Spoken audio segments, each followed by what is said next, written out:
Afternoon, ladies and gentlemen. It is 1 p.m. and we are going to call this afternoon's meeting of the Planning Advisory Committee to order.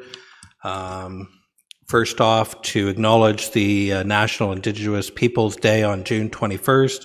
The City of Kawartha Lakes respectfully commemorates the occasion at the Planning Advisory Committee and Council meetings immediately preceding this day. As such, the City of Kawartha Lakes respectfully acknowledges that we are situated on the Mississauga lands and the traditional territory covered by the Williams Treaties. We are grateful for the opportunity to work here, and we thank all the generations of people who have taken care of this land for thousands of years. We recognize and deeply appreciate their historic connection to this place. We also recognize the contributions of Métis and other Indigenous people in shaping and strengthening this community. Before the adoption of the agenda this afternoon, there is some late correspondence, and if it is the committee's wishes that they be included in this afternoon's agenda, I will need a motion. So motion by Mayor Elmsley, seconded by Councillor Warren. Any discussion? Calling the question, all in favor? That carries. Thank you. So could I now have a motion to adopt the amended agenda? Mayor Elmsley, seconded by Councillor Richardson. All in favor? And that carries. Thank you very much. All right, at this point, is there any declarations of pecuniary interest? Okay, seeing none, we will move right into item 3, public meeting reports. As required under the Planning Act, a public meeting is being held prior to the committee making a recommendation on these applications. All recommendations that come out of this afternoon will be forwarded to the next regular council meeting on June 24th. The purpose of this public hearing is to allow the committee to gather information on the applications before us, to hear those wishing to make submissions on applications, and to allow the committee to ask questions of the applicants, interested parties, and staff.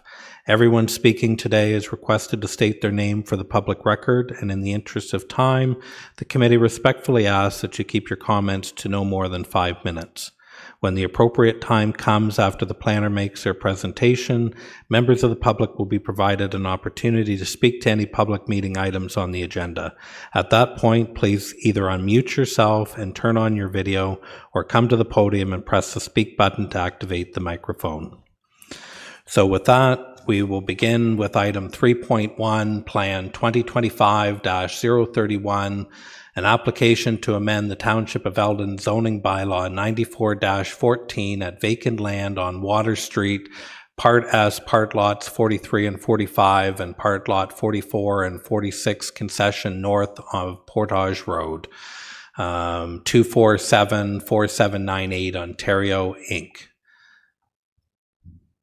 Mr. Romero, the floor is yours.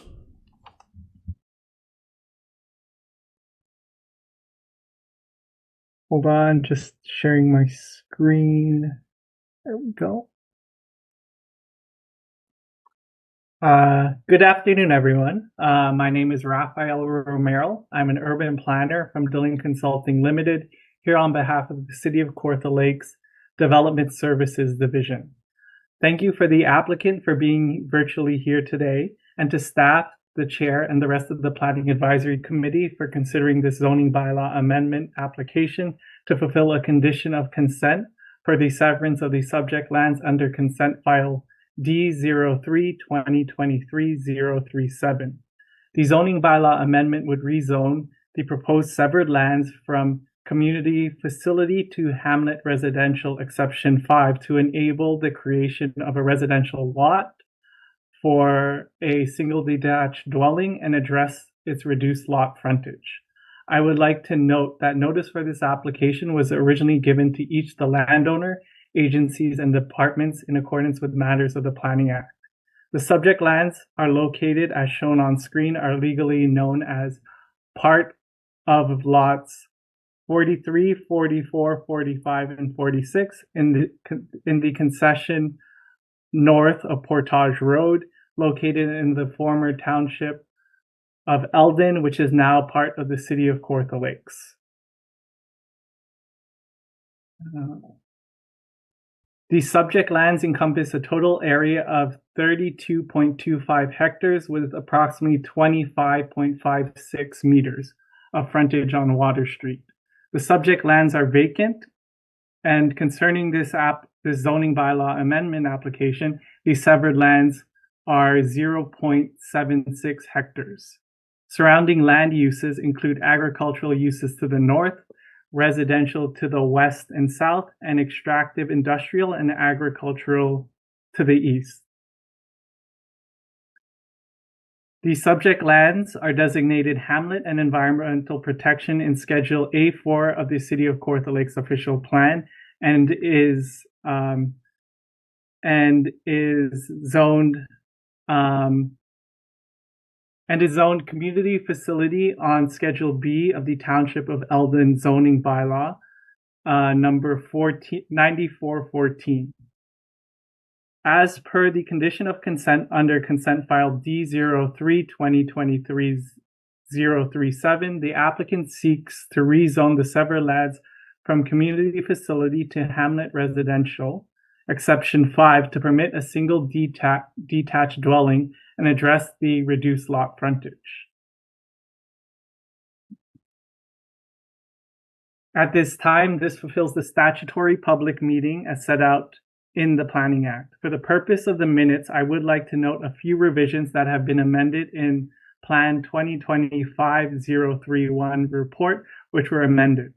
Page 4 references the Township of Mariposa zoning bylaw 9407, whereas this has been modified to Township of Eldon zoning bylaw 9414.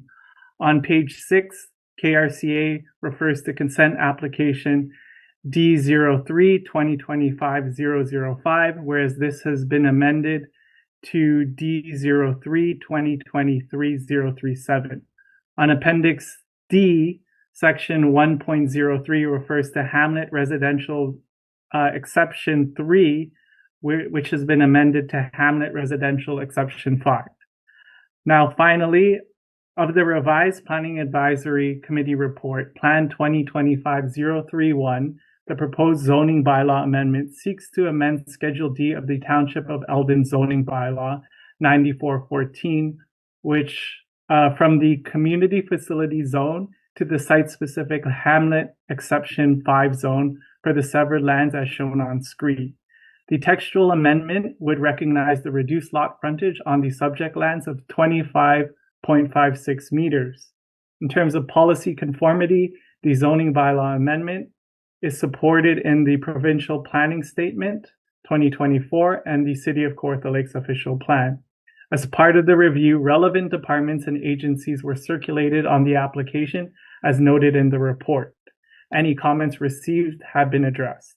Planning staff are therefore of the opinion that the zoning bylaw amendment is appropriate as it facilitates future small-scale residential development on the severed lands, aligning with the policies of the PPS 2024, the City of Kawartha Lakes official plan, and the Township of Eldon zoning bylaw 9414. Accordingly, staff respectfully recommend that the zoning bylaw amendment respecting application D06-2025-005 in the form attached in Appendix D to report Plan 2025-031 be approved. Lastly, staff and the applicant are here to address any questions anyone may have at this time. Thank you. Thank you for that, Mr. Romero. Committee, any questions at this time? Everybody good? Councillor Warren? Through you, Mr. Chair, I notice KRCA says there's no natural hazards, but seeing this is around a wetland, are there any natural heritage issues? Seeing that's a municipal. Through the chair, the Schedule B2 of the City of Kawartha Lakes official plan identifies no presence of locally significant wetland, provincially significant wetland, water body, or unevaluated wetland or significant woodlands. Any further questions? Everybody's good? Okay. Does the applicant, owner, or their agent wish to speak to the application?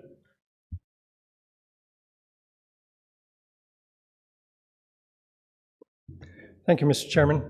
My name is Doug Carroll. I'm assisting Mr. and Mrs. Anton Angeli, the owners of the subject property, with their planning applications. We agree with the staff recommendation and the revisions to the draft bylaw. We have no other concerns. Thank you. Thank you, Mr. Carroll. Committee, any questions of Mr. Carroll at this time? Everybody's good? Great. Thank you. Does anyone from the public wish to speak to the application? Anyone from the public wishing to speak to the application? Calling a third and final time. Anyone from the public wishing to speak to the application? Okay. Seeing none. Committee, what is your recommendation to council? Mayor Elmsley? Thank you, Mr. Chair.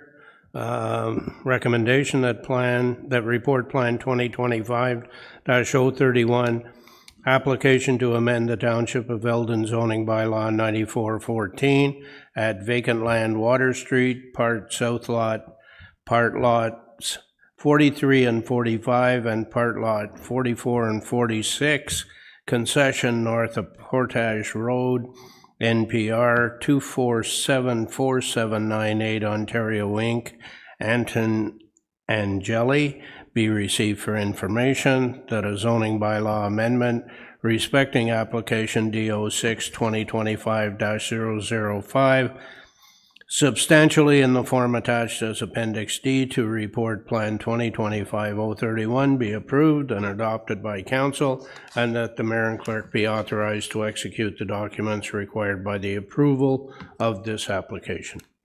Seconder for the motion, Councillor Warren. Is there any discussion? Seeing none, calling the question. All in favor? That carries. Thank you. This public meeting held under the Planning Act is now adjourned, and we will move into item 4, deputations. 4.1, we have Kevin Duguay, KMD Planning, Inc.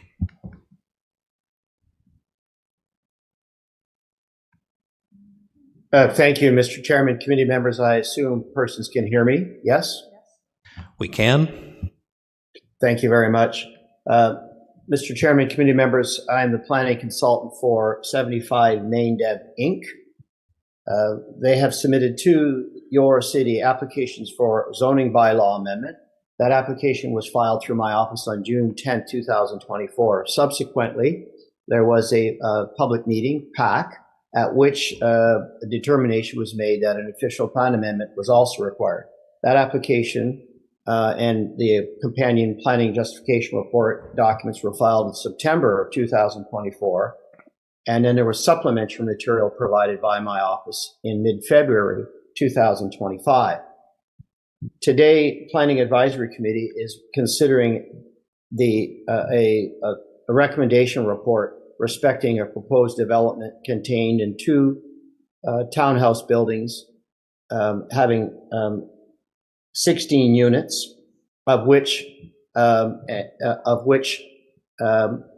2 of the proposed townhouse units were contemplated for affordable housing opportunity. And I wish, fundamentally, we need to speak to, and I need to address committee insofar as the planning consultant's recommendation. I received the planning recommendation report late last week, which is the typical process, and I was frankly surprised that the recommendation would include a holding provision causing a development, a private sector development, to include as part of a development affordable housing uptake. My clients particularly, have been working with municipal staff throughout this entire process to arrive at some successful confirmation of how the municipality could incent 2 affordable units within the proposed housing project. Now, Mr. Chairman and committee members, the very notion of affordable housing was offered essentially as an opportunity through the pre-consultation process, and that was similarly expressed in my 3 planning reports. But it was never the development, from my perspective as the consulting planner. My recommendations, my planning opinion, were never predicated upon the actual realization of the 2 affordable units. It was predicated upon the realization of a 16-unit residential intensification project. The staff of the consultant's report is recommended that a holding symbol be applied to the property, and that the holding symbol would be removed upon or ensuring that the 2 affordable housing units be created. Mr. Chairman and committee members, I carry out planning projects, including affordable housing projects in your city, Minden Hills, and other communities throughout Ontario, and I have never in my professional practice seen such a condition. Frankly, I think it exceeds the parameters of the Planning Act, that you're forcing a condition upon a development that I don't believe the planning instruments locally and provincially would require the affordable units. Now, having said that, my clients remain optimistic and hopeful that they can arrive at an appropriate agreement with the city that would incent the realization of 2 affordable units within this project. That prospect remains open. But to require the production and realization of 2 affordable units for this project, from my perspective, has would have precedent across your entire municipality. And on a go-forward basis, I would imagine you would be having to contemplate a similar recommendation for all for-profit multiple unit housing projects. And I don't believe that the Planning Act permits this, and I don't believe even your own municipal planning instruments permit same. And in summary, Mr. Chairman, committee members, the configuration of buildings, the site servicing, the driveway location, parking configuration, architectural finishes, all related site treatments are not impacted, would not change if there is or is not affordable housing opportunity. Again, early days in the process, this was offered as an opportunity by my client. It was a well-intended offering to the municipality, but at this point, Mr. Chairman, committee members, there is no confirmation of a financial program being made available for this residential project. Again, it's rental occupancy. It's not an ownership scenario, but there is no formal agreement yet with the municipality. And thus, to cause a developer to withhold any development until the 2 affordable units are constructed is unreasonable. And frankly, I'm not even certain from my 30-some years of planning experience is even permitted. And I've never seen such a condition in my planning practice to date. My client is also available to respond to questions. I would say, though, in summary, the notion of proceeding with the official plan amendment, we are in support of same. Proceeding with the zoning bylaw amendment to permit the intended use, we are certainly agreeable to same, but we are not agreeable with the holding provision clause as written. Mr. Chairman, committee members, my clients are available on this call in the event there's questions of them. I make myself now available in the event there are questions of committee. I'd like to thank Mr. Watts for his accommodating my delegation request, and I'd like to thank the committee for hearing me out in this instance. Thank you ever so much. Thank you, Mr. Duguay. Questions? Councillor Warren? Through you, Mr. Chair. And thank you for coming, Kevin. So if we were to drop the holding symbol, would you and your client be agreeable to have the 2 units in a condition of site plan? Mr. Chairman, to committee member Warren, firstly, the removal of the holding symbol we would support. Secondly, as I alluded to earlier, and for the record, my client remains interested in working with the city towards an agreement, financial arrangement with the city to facilitate the realization of the 2 units. I don't believe, Committee Member Warren, that site plan control can require the production of the units, but we remain open and willing to work with the city. But if there's not an agreement, financial agreement, that makes it financially feasible for the developer to have these units, I would say that that opportunity could not be realized. But we are willing and open and to continue dialoguing with the city and hopeful that we can establish an acceptable agreement. Mayor Elmsley.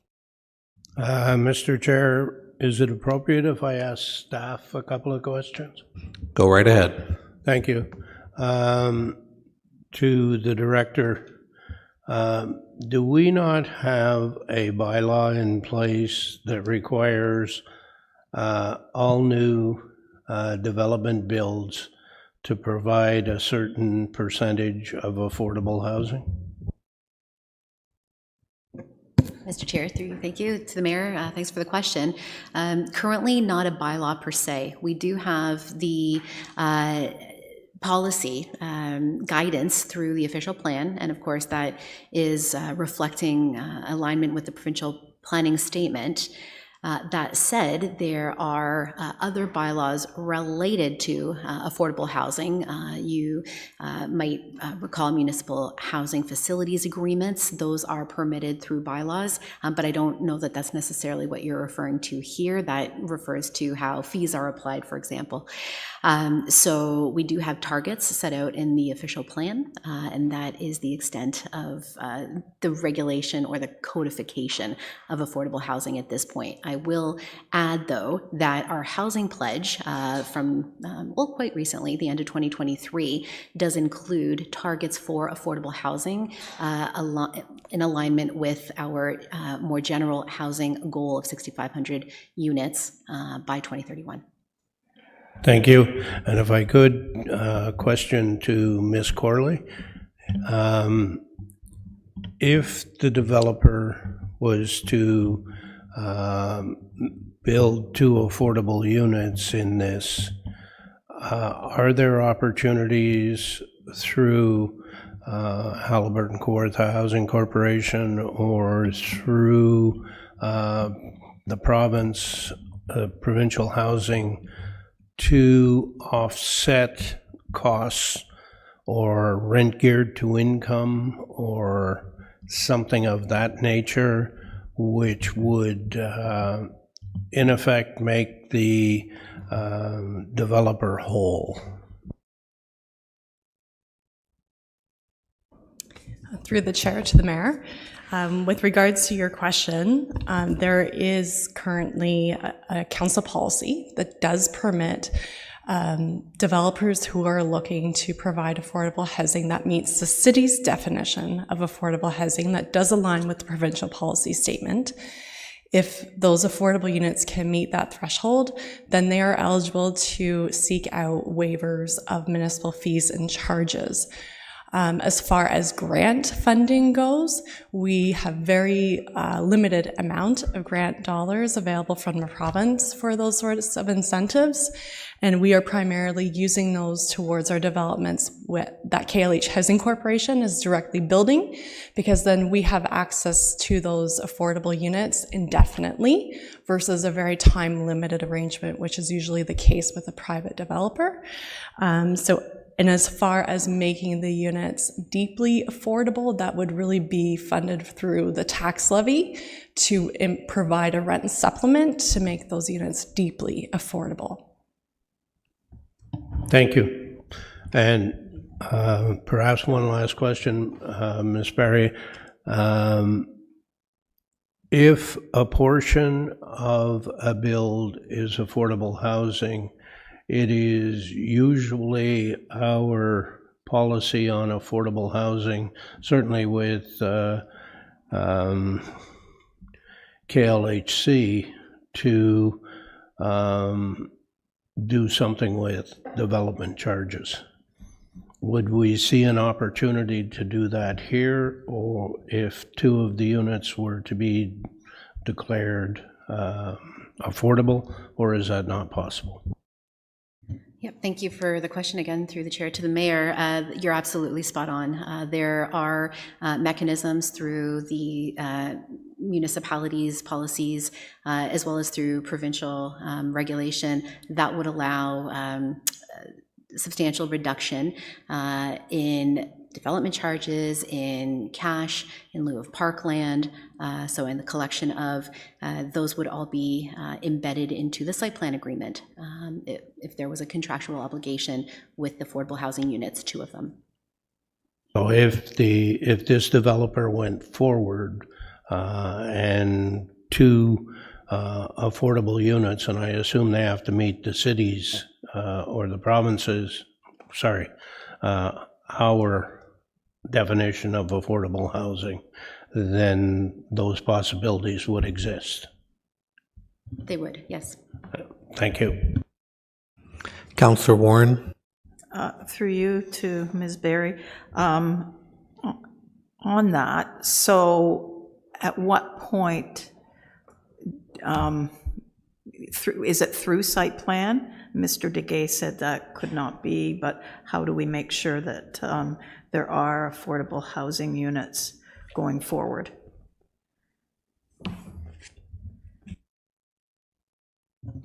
Thanks for the question through the chair to the member. We prefer the certainty that comes along with embedding the agreement for affordable housing between the developer and the city through the zoning bylaw. The reduction of fees can be covered through the site plan agreement. The permission or responsibility for the affordable units is not typically a component of a site plan agreement, which governs many other components of the development. But the inclusion of affordable housing, again, we wouldn't typically see that in a site plan agreement.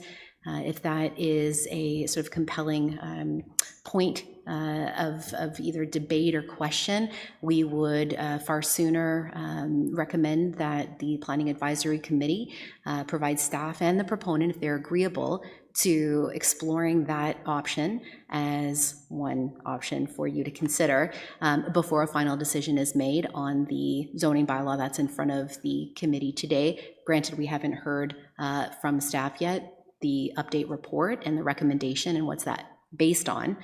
But should the committee feel that that is a component to explore further beyond the details of the zoning bylaw, we would be happy to do that.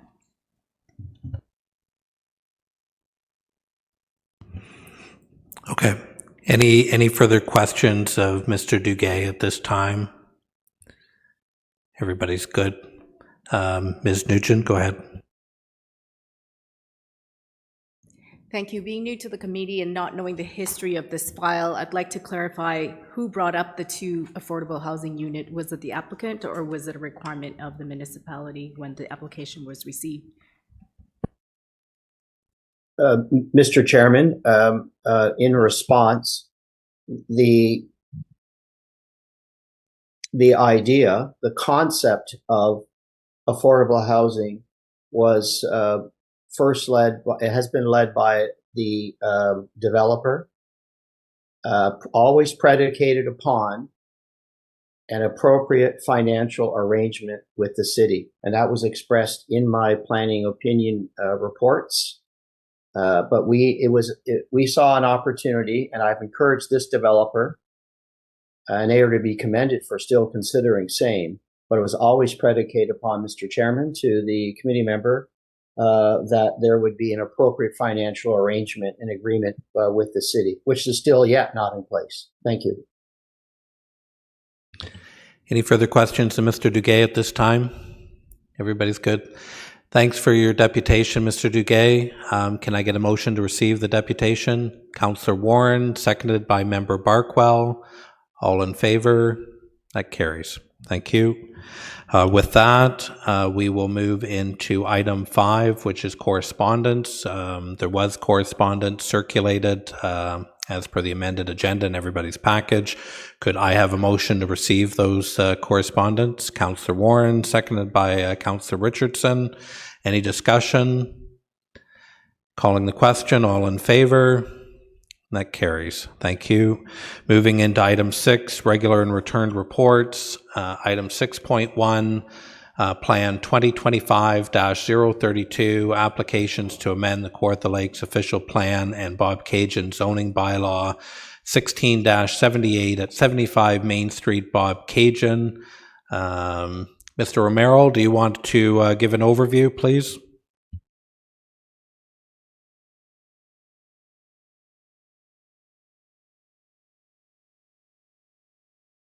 Sorry, Timothy will be presenting.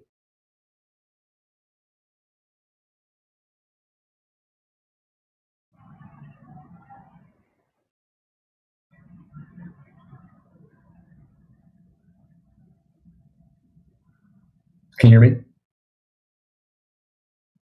We can. Go ahead, Timothy. Okay, perfect. Hello, my name is Timothy Gouveia. I'm a registered professional planner with Dillon Consulting Limited here on behalf of the City of Kawartha Lakes Development Services Division. I'd like to thank the applicant for being here today, to staff, the chair, and the rest of the Planning Advisory Committee for their time in considering the official plan amendment and zoning bylaw amendment applications, which would support the development of 2 building rows containing a total of 16 residential units, some of which are affordable housing. Notice for these applications has been provided to the landowner, agencies, and departments in accordance with the Planning Act. Comments received from relevant departments and agencies have been addressed. These applications, being D01-2024-007 and D06-2024-016, were presented to PAC August 15, 2024 for information. The subject lands as shown on screen are located at 75 Main Street and are legally known as Part Lot 5, east of Main Street, Plan 70, Village of Bobcaygeon, now City of Kawartha Lakes. The subject lands are about 250 meters, roughly a 3-minute walk to Front and Joseph Street / the Bobcaygeon River. However, there is no view of the waterfront. They are generally rectangular in shape and encompass a total area of approximately 0.21 hectares or 1/2 an acre, with approximately 35 meters of frontage along Main Street. There are 2 existing single detached dwellings and accessory buildings present on site. Surrounding uses are generally residential and commercial, including a bed and breakfast across the road, Kawartha Lakes Royal Heritage Realty to the north, and residential uses adjacent to the rear and south side. Under the City of Kawartha Lakes official plan, the subject lands are designated as urban settlement area. Under the Bobcaygeon secondary plan, the subject lands are identified as downtown central business district. And under the Village of Bobcaygeon Comprehensive Zoning Bylaw 16-78 as amended, the subject lands are zoned Central Commercial C1 under Schedule A. The applicant intends to redevelop 75 Main Street by removing the existing single detached dwellings and accessory buildings, then constructing 2 rows of buildings containing a total of 16 residential units, some of which are affordable. As proposed, the project incorporates 2 affordable units comprising approximately 12 to 13% of the total units. This contribution is significant and a critical component of planning's consideration for these amendments, especially considering the development's central location in Bobcaygeon, as it enhances accessibility to employment, services, and amenities in the downtown area for low and moderate income households. However, the city's objective is to achieve a minimum of 25% affordable units in new developments, which translates to 4 units in this specific case. Considering the request for increased density and a relaxation of zoning provisions, which I will detail in a moment, it would be appropriate for the city to request a higher percentage, 40 to 45% of affordable units within this development. In regards to the official plan amendment, the amendment is to allow for a policy exception to exceed a density of 25 dwelling units per gross hectare to approximately 78 dwelling units per gross hectare. The proposed zoning bylaw amendment would rezone the subject lands from Central Commercial C1 to a special provision Central Commercial C1 S15 zone. This would allow for the addition of townhouse dwellings as a permitted use. It will allow for the reduction of the required parking from a standard 2-to-1 ratio to 1-to-1. It will increase the maximum permitted lot coverage from 30% to 46%. It will reduce the minimum front lot setback from 7.5 meters to 3 meters and reduce the minimum rear lot setback from 9 meters to 7 meters. Staff also recommend a holding provision be included with the special provision Central Commercial C1 S15 zone to guarantee the confirmed inclusion of affordable housing and to enable the city's approval of parking and site design. So in summary, planning staff support the proposed official plan amendment for increased residential density as the subject lands are located within a settlement area and support redevelopment of a service lot. The proposal does not appear to negatively impact the subject lands or surrounding lands. Planning staff support the proposed zoning bylaw amendment, which aligns with the city's housing targets and affordability goals. The official plan amendment and the zoning bylaw amendment are supported in the PPS, City of Kawartha Lakes official plan, Bob Cajun's secondary plan, and planning staff are of the opinion that the amendments are appropriate. Accordingly, staff recommend that the official plan amendment respecting application D01 2024-007 in the form attached in Appendix D, and the zoning bylaw amendment respecting application D06 2024-016 in the form attached in Appendix E to Report Plan 2025-032 be approved. Thank you very much for your time here. Staff, including the housing manager and the applicant, are here to answer any questions any committee member may have. Thank you for the summary, Timothy. Committee, questions? Councillor Warren? Through you, Mr. Chair, and thank you for the presentation. Can you just speak about the parking? There have been some people who've been complaining about not enough parking on the street, that it would go onto the street and not in the development itself. Yes, through you, Chair. The parking, as I stated, was reduced from a 2-to-1 ratio to a 1-to-1 ratio. This was done with the understanding of sort of two things. One being that the likelihood of all units being proposed at this subject land having two vehicles is on the lower side due to its location in downtown Bob Cajun, and also with the inclusion of affordable housing, with the expectation that folks utilizing these units may not be able to afford a vehicle.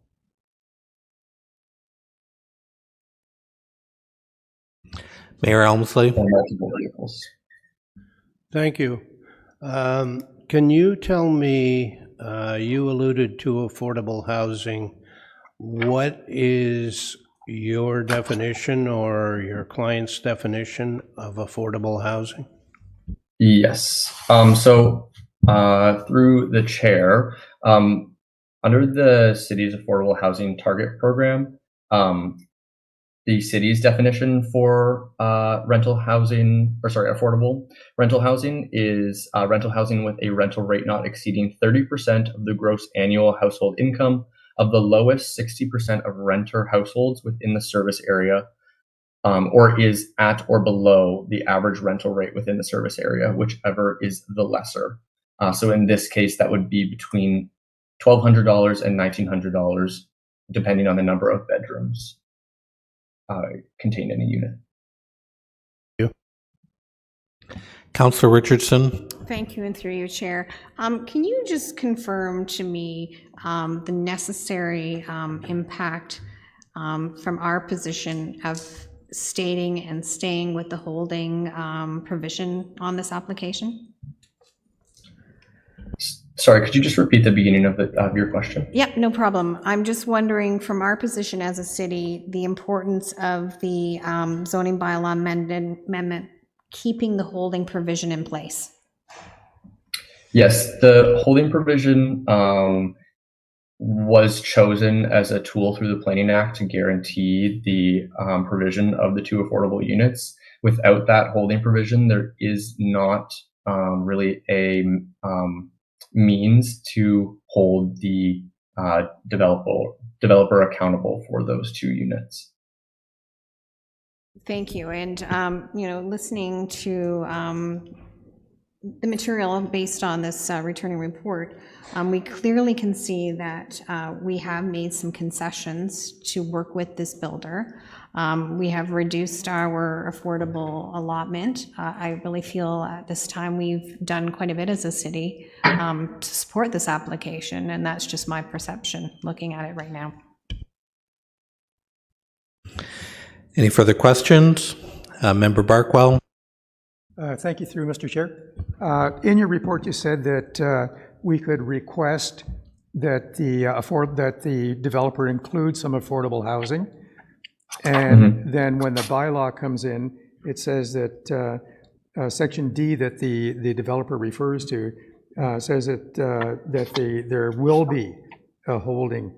So can we request, or can we actually put it in here that they must, or or we're just including that as a requirement that we would like to have, rather than a requirement that must be had because of our the province and our own situation as a city? As the zoning bylaw amendment is drafted currently with the inclusion of the holding provision, this would be a requirement of the developer, not a request.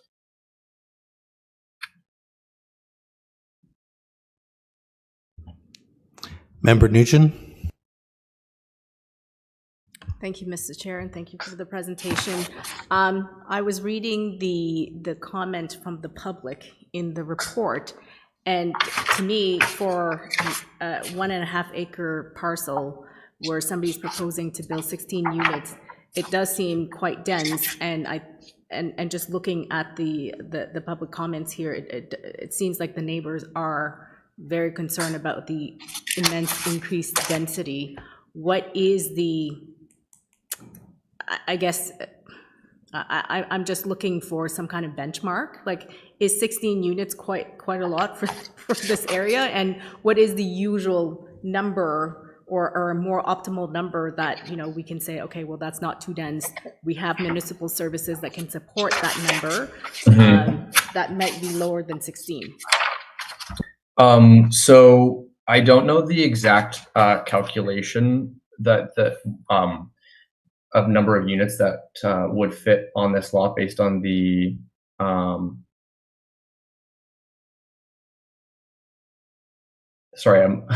based on the density outlined in the official plan, but that is 25 units per hectare, and based on 16 units on this site, it would be around 78 units per hectare. So it is a significant increase in density.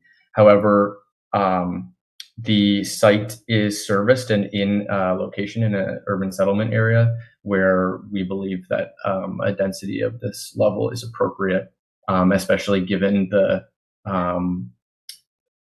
component of affordable housing, this being a good location for those units in terms of access. Councillor Warren? Through you, Mr. Chair. So how many bedrooms are in each unit? Are they all the same, or do we have 1, 2, 3? I might have missed that. Yes, on, I believe it's very unclear. Sorry, I was going to say that in your package there is the building layout, which includes the identification of a number of bedrooms.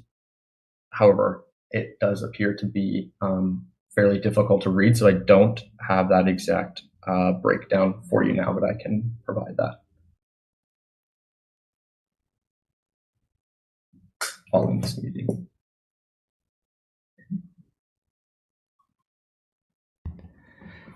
Any further questions? Member Barkwell? Yes, from the Housing Authority. the developer says that he has had discussions with you. How likely is it that this is a possibility? And as you've had discussions, what are the sticking points that some agreement hasn't been made already, or to come to an understanding?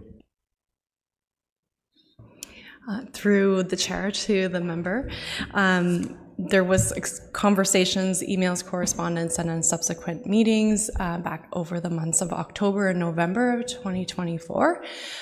Throughout those conversations, we were sharing what our thresholds needed to be for rents. I'm getting the sense that there's a bit of a gap between what our program requires and what what they need probably to likely make their project work realistically.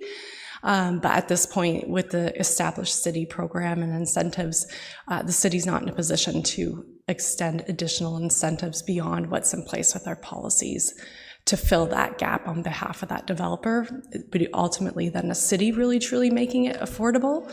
And so we're trying to balance, the few resources we have for the deeply affordable housing units, which are our biggest need.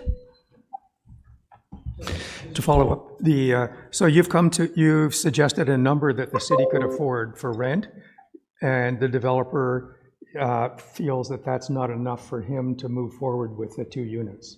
So you've kind of made an offer, you're kind of talking money, that's the point. You could afford to pay, and you've offered to pay, but the numbers don't work. Again, through the chair to the member, yes, we haven't had them come back to engage us further to enter into the next steps of applying formally for those incentives. So I suppose that there's the assumption that what we have to offer is likely not meeting their needs at the moment, but we are available and willing to entertain them walking through the application, but we are, limited to provide what the incentives are available according to the policy, and we're not in a position to change that at this time. Member Nugent. Thank you. Just on a broad stroke, what is the need right now for rental units, both affordable and not on the affordable side in Bobcaygeon? Do we have a lot of people looking to rent, but there's no unit, or is there a vacant unit that's not available? Do we have that kind of stat? Through the chair to the committee member, we closely keep stats on demand for community housing. There is some demand for community housing, certainly in Bobcaygeon. When I say community housing, I mean like deeply affordable housing, so housing that's affordable to kind of like our 30th income bracket and lower. So we certainly are aware of the demand for that. Generally speaking, our waiting list for community housing, we have 2,400 households waiting, and it can be a waiting time of up to 10 years. However, we do know that there is a need even beyond that, but we're just cognizant that when we look at rental rates, we're then comparing them to what local incomes are of renters. And as soon as we are going past, the threshold and rents that we have associated with our incentive program, those rents are then only probably affordable to maybe the top 20 or 30% of our income brackets of households who are renting.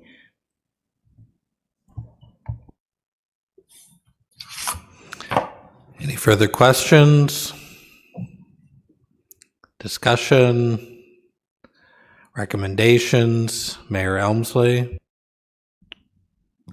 I was going to add that to the recommendation that's being put forward, and I'll throw it out for discussion, that a holding symbol be applied until such time as the affordable housing issue be successfully resolved.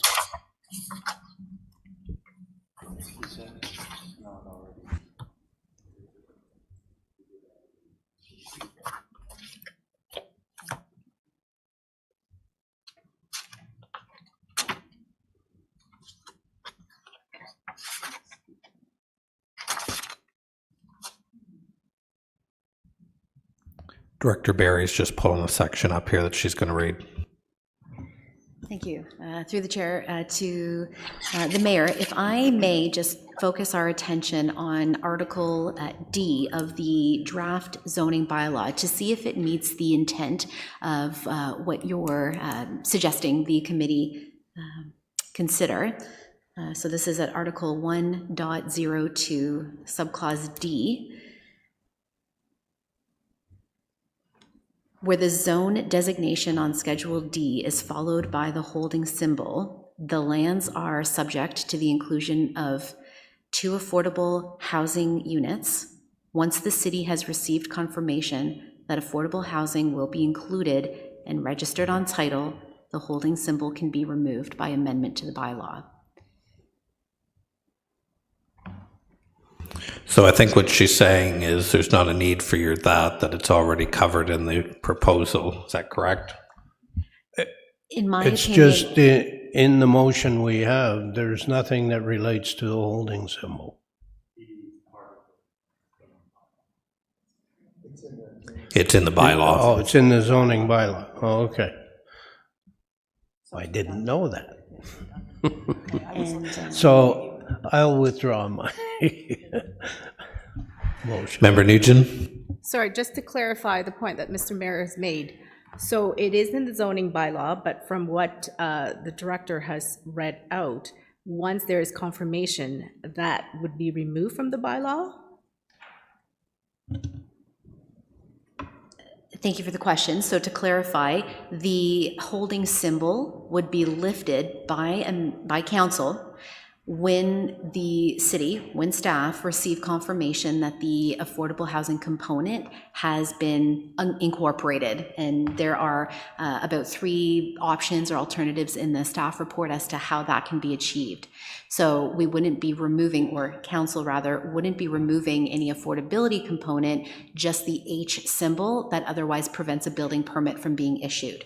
So once the holding symbol is removed, because all of the conditions have been met, including of course the component for affordability, that then once the site plan agreement is registered, a building permit can be issued for the development.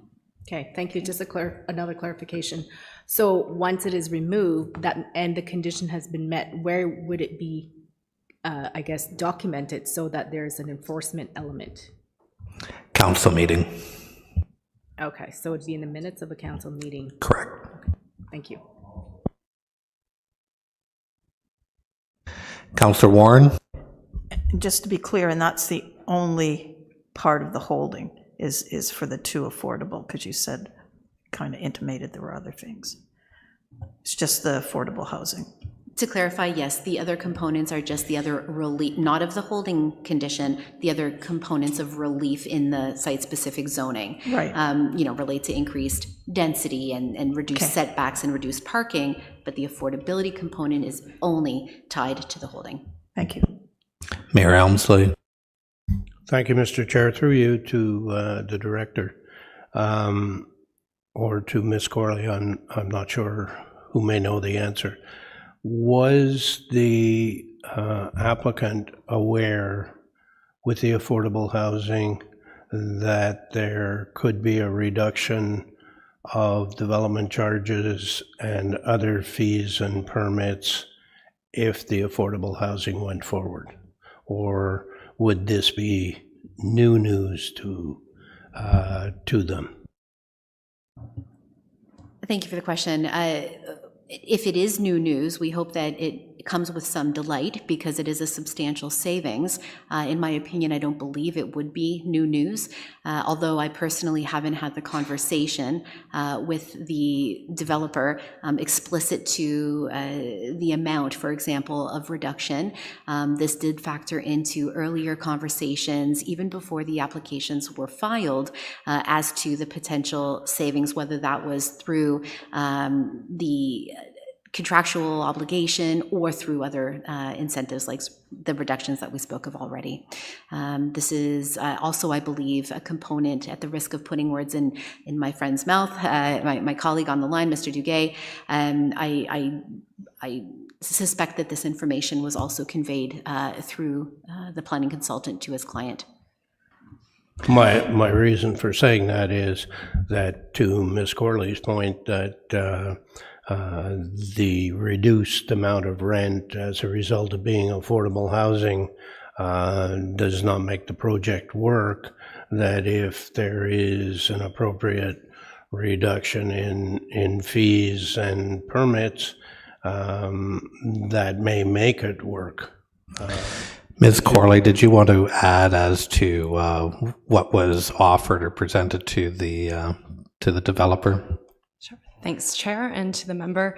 On October 15th, 2024, staff did share the council policy that details the available incentives to a private developer, again, if meeting affordability as per the city's bylaw that defines affordable housing. So that was shared at that time, which lists waivers of things, including development charges, as well as numerous other fees.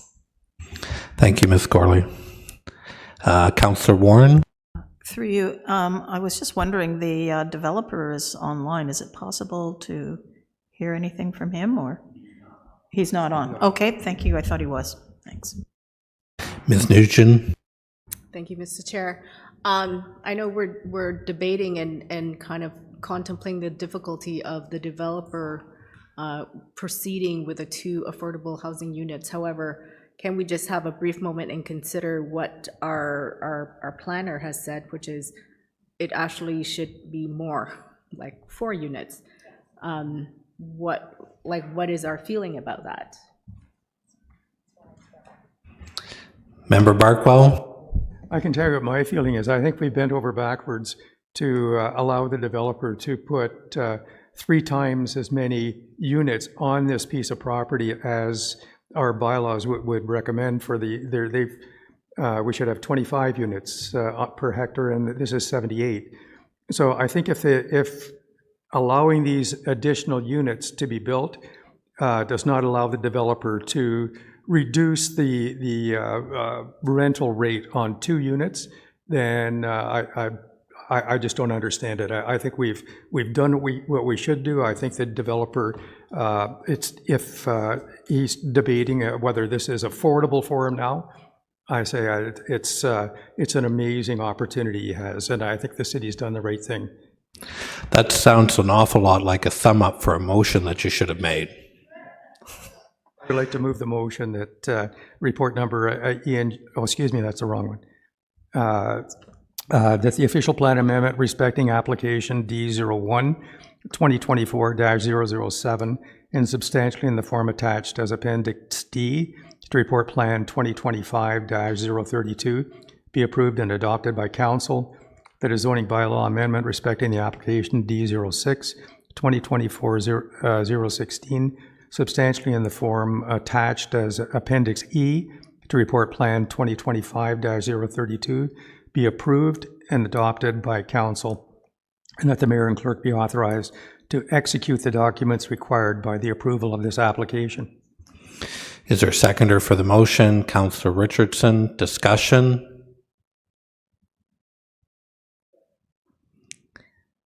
If there's no discussion, calling the question. All in favor?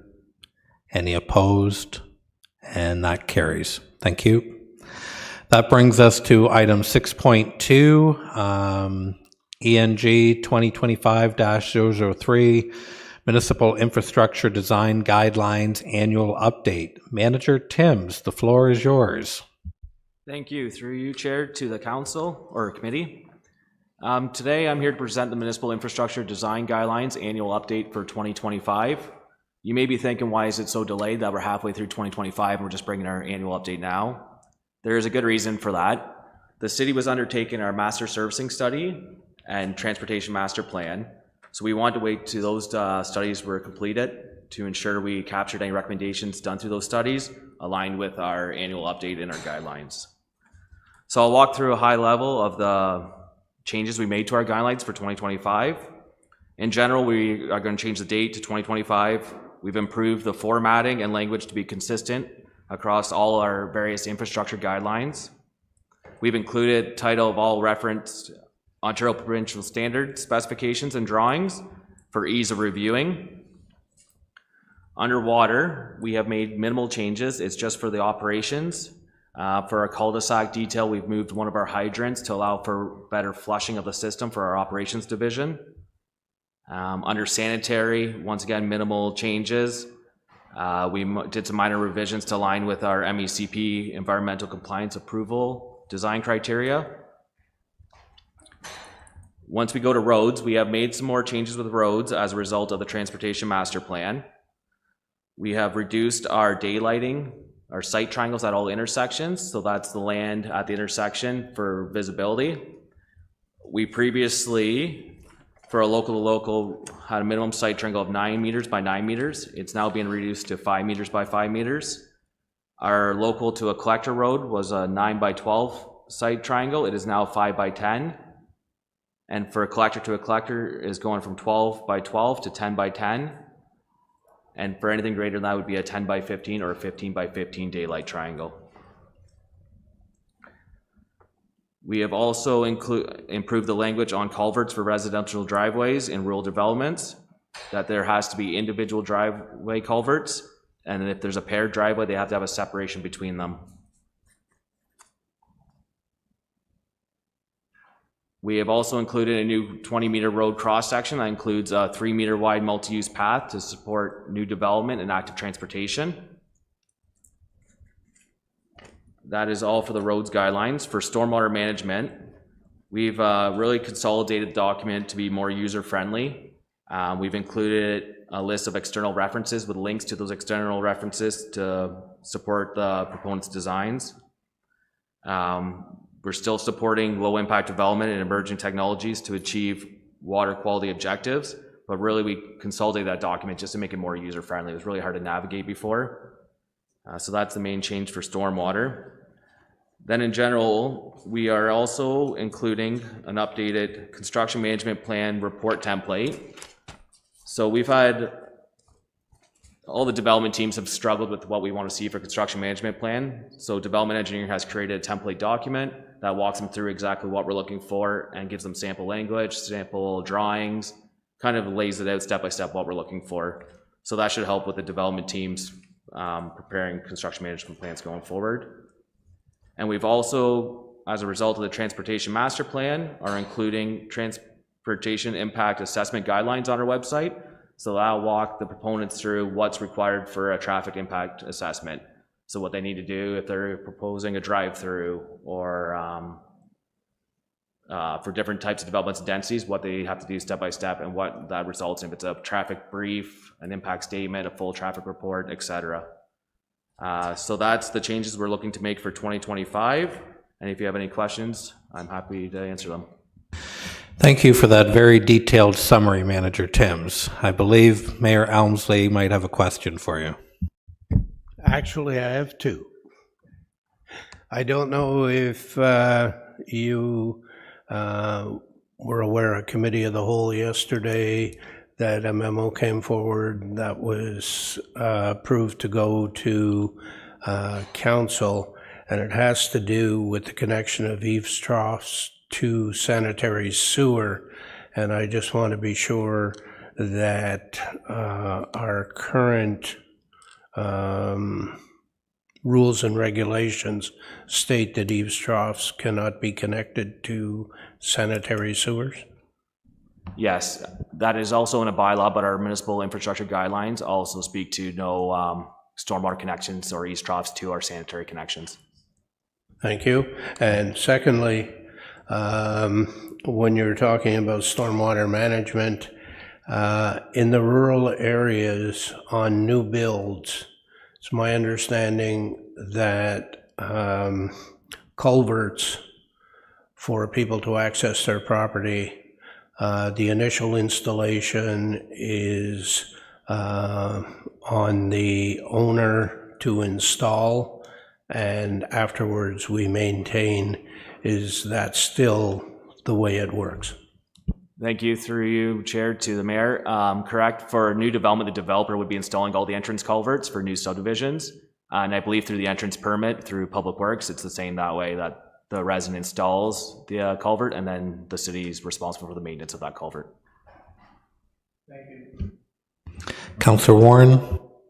Through you, Mr. Chair, just on stormwater management, I understand that at least one tree is to be planted on each parcel. Is that correct? Because some of them I'm looking at, when I drive by, it looks like they could hardly have a tree on their front lawn. They're so small.